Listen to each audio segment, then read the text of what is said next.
um clube em poucas palavras é difícil, mas verificar as mudanças que aconteceram nos 2 últimos anos ficou fácil para quem frequenta o Carlos de Alencar Pinto. Em 2008, poucos imaginavam que no meio de uma crise pudesse surgir a possível solução. Na época, os mandatários do clube, e dizendo que eu não tinha condições financeiras de assumir o clube, etc. E eu disse a eles que não tinha medo de assumir. Depois que assumiu, Evandro Leitão se encarregou de se cercar de pessoas da confiança dele. O lema foi definido como profissionalismo acima de tudo. O primeiro passo foi a formação de departamentos que ainda não existiam no clube. Depois era a hora de começar o trabalho mais difícil. A gente tentou trazer pessoas que tivessem compromisso com o clube, tivessem paixão, tivessem amor com o clube. Em pouco tempo, as mudanças começaram a acontecer. A organização foi sendo o principal mote para a gestão de Evandro, desde a diretoria do clube, passando pelo campo, até chegar no portão de entrada. Cada um foi ocupando o seu espaço. Mudanças na estrutura física começaram a aparecer para as pessoas que chegavam à sede do clube. Aliás, não só na parte estrutural. É que logo na entrada é possível encontrar os futuros craques alvinegros treinando. E os planos para esses garotos não param por aqui. Todos sabem a importância que as categorias de base têm para um clube que pretende ser grande. Por isso, uma estrutura já está sendo montada para eles. Um trabalho a longo prazo que deve trazer muitas respostas positivas. O segundo passo é agora com o nosso CT.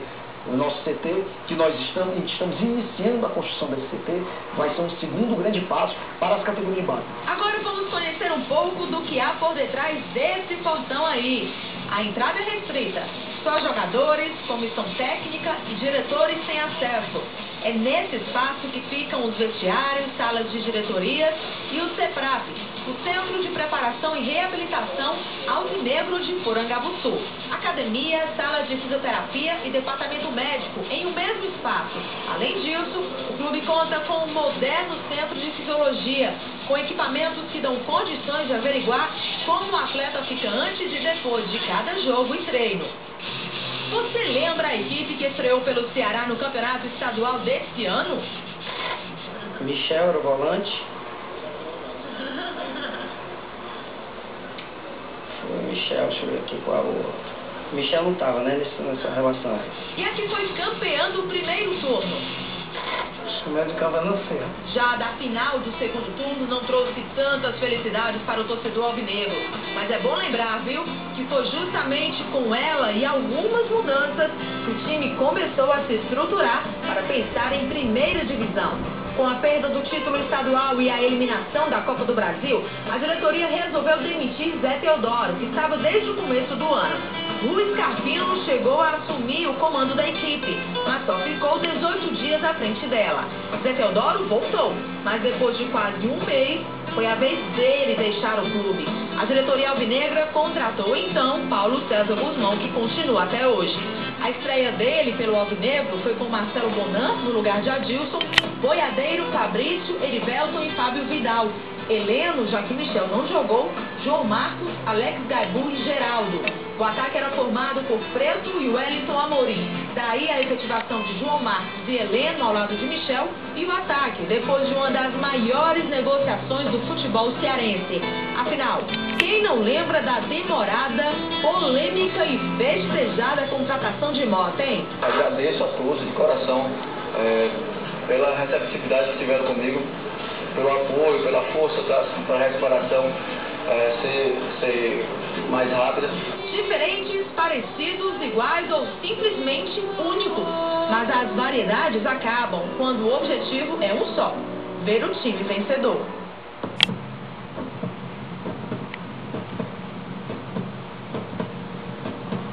Uma paixão que não fica escondida.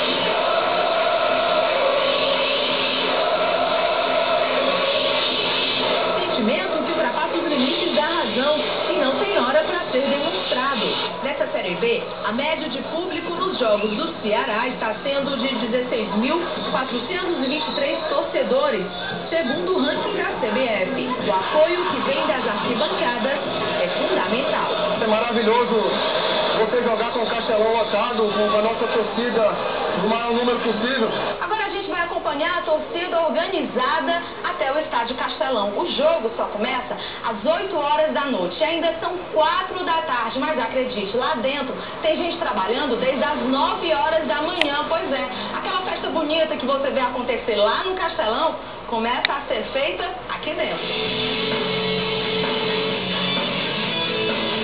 Difícil contar, mas eu acho que é cerca de 8.000 pessoas ali naquele setor entre 7, 8, 9, 10, 11.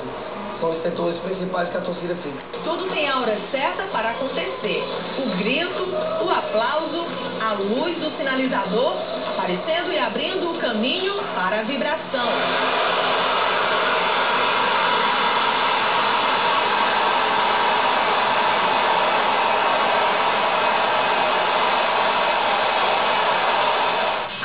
Rodada, a esperança de subir mais. Cada jogo conta uma história. Cada partida foi fundamental para levar o Ceará onde ele queria.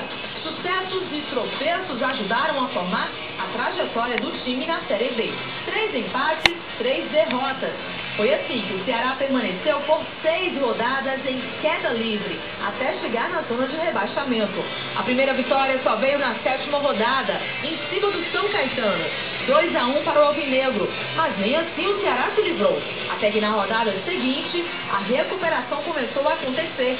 Vitória em cima do Campinense e a saída da zona de perigo. A virada do turno era o momento de já se pensar em Série A. Afinal, o time que começou na zona já havia conquistado o G4 e permaneceu assim por mais de 20 rodadas. Se estamos falando de aplausos, que tal falarmos das vaias que esse atacante aí mereceu? Pois foi com um gol de mão que o Wellington Silva deu a vitória ao Paraná, jogando com o Ceará aqui no Castelão. Jogo polêmico, com desentendimentos, briga, punição para a arbitragem e muita reclamação nos vestiários. Eu garanto que nós vamos subir.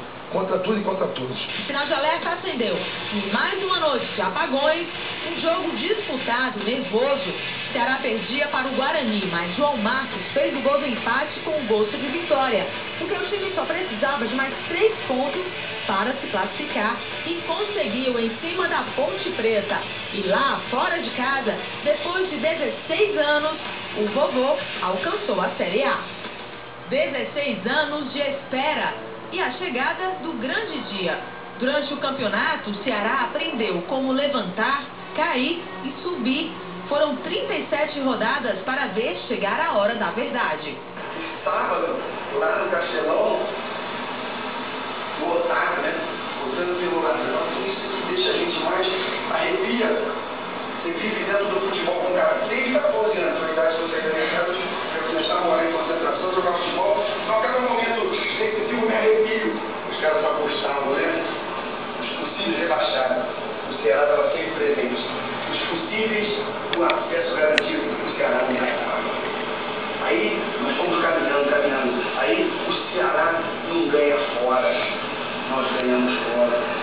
Enquanto você, torcedor, chega ao estádio, eles estão lá, no vestiário, se preparando para mais uma batalha. Esse é o trunfo de Paulo César Guzmão para dar as preleções antes dos jogos. Tocar fundo em cada um deles. O tempo, o trabalho e o esforço deram ao Ceará a vaga na elite do futebol brasileiro. A comemoração que começou no campo com os jogadores, diretores e torcedores continuou no hotel. Ganhou força no dia seguinte, ainda no aeroporto antes do embarque.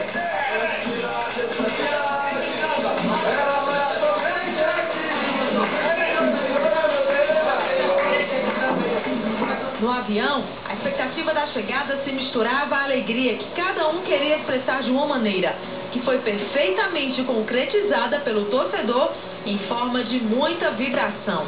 Ruas, avenidas, canteiros, estacionamentos tomados pelo preto e pelo branco. Uma imagem que jamais será esquecida pelos que esperaram tanto que um dia o Ceará fosse de primeira.